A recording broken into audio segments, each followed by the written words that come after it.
Olá, gente, tô aqui de volta, né? Pra gente corrigir aquela questãozinha que eu passei pra vocês na última aula. Espero que vocês tenham conseguido compreender aí o vídeo anterior, que estejam bem também, que estejam com a cabecinha certa, que estejam felizes, embora seja difícil esse momento, mas eu espero mesmo que vocês estejam conseguindo lidar e acompanhar as aulas, né? E a gente está aqui à disposição para qualquer coisa que vocês precisarem em relação ao conteúdo, até mesmo para conversar, certo? Então, na primeira questão, lá da página 73, vocês lembram que a gente estava falando sobre o sistema econômico capitalista, né?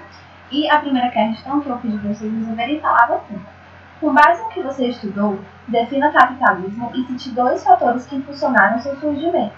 Nós sabemos que o capitalismo é um sistema econômico e social, né, que vai ter aí como principal meio de produção as fábricas, que as terras e as máquinas também, e o principal objetivo do capitalismo é o lucro.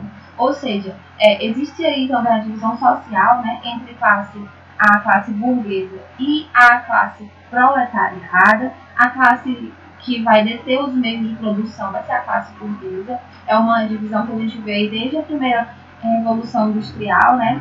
E a gente vai ver também sobre as fases do capitalismo. Então, o capitalismo é um sistema social e econômico, não dá para diferenciar, para separar essas duas coisas, social e econômico, que visa o lucro. E os fatores que impulsionaram o surgimento do capitalismo, a gente pode citar o renascimento urbano e comercial, né? A gente vai falar um pouquinho de Revolução Industrial também, que foi uma coisa que acompanhou muito as fases do capitalismo. Então, a mudança nas relações de trabalho que o sistema capitalista trouxe, né, também vão afetar aí o âmbito social e vão propiciar a concentração de renda, tá? Então era mais ou menos isso que a gente esperava que vocês entendessem como resposta da primeira questão. E aqui, para finalizar o nosso capítulo, a gente vai falar um pouquinho sobre as fases do capitalismo, né? A gente sabe que existiu o capitalismo comercial, ele foi marcado por ser mercantilista. O que era esse mercantilismo, né? Que era a doutrina econômica vigente lá nos séculos entre os séculos XV e XVIII, que era baseada na balança comercial favorável, na acumulação de reservas de prata e ouro e de intervenção do Estado na economia. Então a gente vai chegar aí nesse período das grandes navegações, né, onde os países que detinham esse poderio de viajar através do mar, principalmente países da Europa, vão aí chegar a novas terras e começar a exploração dessas terras, dos povos dessas terras também. Então, o mercantilismo ele não buscava apenas matéria-prima, né, como a gente está falando aí de minério, de pedras preciosas. O mercantilismo ele também se apropriava dos mercados de consumo que aqueles lugares que estavam sendo colonizados poderiam oferecer. Por exemplo, aqui a gente tem um exemplo Brasil e Portugal, né? Nós somos colônia de Portugal, existiu influência de outros países aí na colonização brasileira, como a Espanha.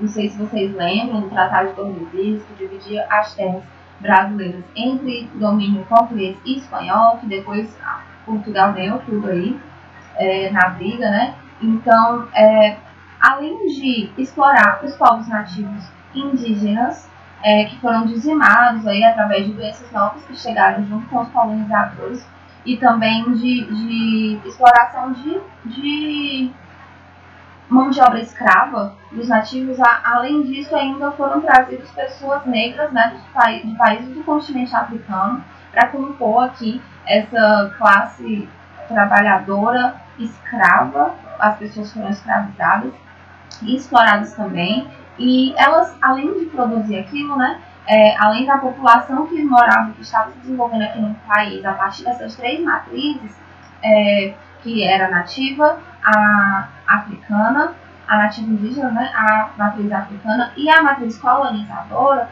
a gente, além de retirar os recursos minerais naturais, aqui o pau-brasil, que é muito famoso, né, que a gente exportava lá para Portugal, um produto, uma madeira que dava na Mata Atlântica, que está quase extinta hoje devido a essa exploração. Ainda assim existia a compra desses produtos que eram feitos lá na colônia. Então era a exploração de mão de obra, de matéria-prima, e também servíamos como mercado consumidor para dar lucro à colônia, né? Coisa que acontece até hoje, no que nós chamamos de neocolonialismo. são as marcas que o tempo ainda traz desse período de colonização, né? A gente ainda depende muito de trocas financeiras, as antigas colônias ainda dependem de trocas financeiras com as suas metrópoles, embora esteja assinada ali a independência no papel. A gente sabe que as terras colonizadas foram saqueadas, essa é a palavra, né? Saqueadas pelas suas colônias.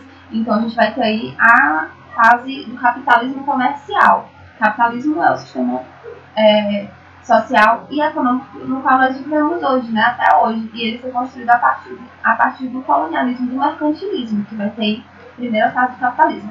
A segunda, a gente vai chegar no capitalismo industrial, que se desenvolveu entre os séculos XVIII e XIX, certo? Que foi aí a primeira e segunda revolução industrial, criação de grandes cidades, a divisão mais efetiva da sociedade em classe trabalhadora e burguesa, como eu estava falando para vocês lá na resolução da primeira questão, né? Então, aí a gente vai ter um avanço das técnicas de produção, onde era manufatura. Aqui a gente já vai ter um uso de máquinas, de maquinário. A gente vai ter aqui também o uso do carvão mineral, né? De minérios de ferro muito frequentes aí nessas fases da industrialização. Então, a gente vai ter mais uma vez essa demarcação, né, do que é a burguesia e do que é o proletariado, da classe trabalhadora. A burguesia é quem detém as máquinas, os meios de produção, e utiliza isso para acumular capital, acumular dinheiro, obter lucro, que é o ponto central do capitalismo, né? Isso vai favorecer a concentração de renda, ou seja, muitas pessoas muito pobres, que vão ser a classe trabalhadora, proletariada, que não tem acesso, não possui os meios de produção, que não é detentora dos meios de produção. Então ela vai vender a única coisa que ela tem, que é a força de trabalho, para conseguir um salário mínimo. Muitas vezes a gente tem relatos, né, históricos, factuais, de condições de trabalho análogas à escravidão, ainda aí na segunda revolução industrial, e até hoje, sejamos sinceros, né? Então é basicamente isso, a divisão da sociedade entre burguesia e proletariado, que é a classe trabalhadora que vai vender a sua força de trabalho. Isso é muito importante para a gente entender como o capitalismo funciona até hoje. A gente vai ter também um capitalismo monopolista ou financeiro, que é essa fase que a gente vive hoje do capitalismo, né? Quando antes, nas primeira e segunda revolução industrial, a gente vai ter aí o domínio do mercado financeiro pelos países, pelas nações, pelas pessoas que detêm o maquinário. Aqui no capitalista monopolista ou financeiro, a gente vai ter essa fase iniciada na segunda metade do século XIX. Então, a segunda revolução industrial se desenvolveu aí. A gente vai já falar sobre as fases da revolução industrial, que são 3. A que nós vivemos é a revolução técnico-científica, né?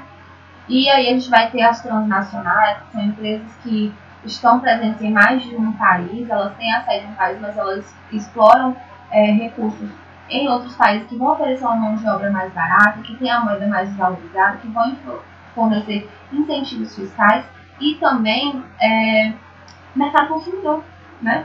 Então, vocês percebem como muita coisa não mudou lá desde o mercantilismo?